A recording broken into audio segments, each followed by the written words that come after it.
പൃഥ്വിരാജ് നിങ്ങളെ പറ്റിച്ചിട്ടാണ് എമ്പുരാൻ ഒരു സക്സസ് ആക്കിയെന്ന് പറഞ്ഞാൽ നിങ്ങൾ വിശ്വസിക്കുമോ? എമ്പുരാൻ്റെ റിലീസ് ടൈം നിങ്ങൾക്ക് ഓർമ്മയുണ്ടോ? ഒരു സാധാ ബിഗ് ബഡ്ജറ്റ് സിനിമ റിലീസ് ചെയ്യുന്നത് പോലെ തന്നെയായിരുന്നു എമ്പുരാനും റിലീസ് ചെയ്തത്.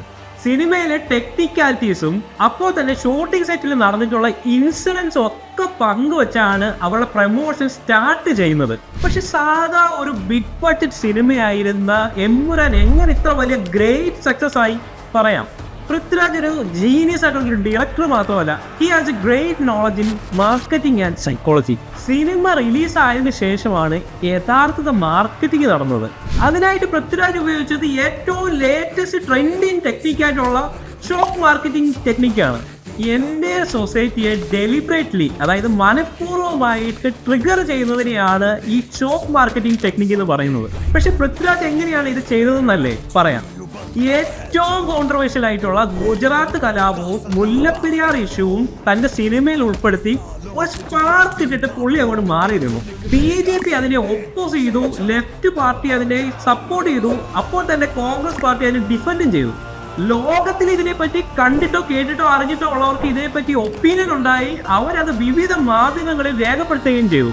ഇതാണ് ഷോക്ക് മാർക്കറ്റിംഗിന്റെ രണ്ടാമത്തെ step, activating the echo chamber. 5 paisa marketing spend ചെയ്യാതെ വളരെ സിമ്പിളായിട്ട് വളരെ വലിയ ഒരു മാർക്കറ്റിംഗ് നടന്നു. Social media, news channels, Twitter handles ഇതിനെപ്പറ്റി സംസാരിച്ചു. അപ്പോഴും Prithviraj kept silence. And the third and final step of shock marketing, lead ആക്ടറായിട്ടുള്ള നമ്മുടെ ലാലേട്ടൻ തന്നെ രംഗത്ത് വരികയാണ്.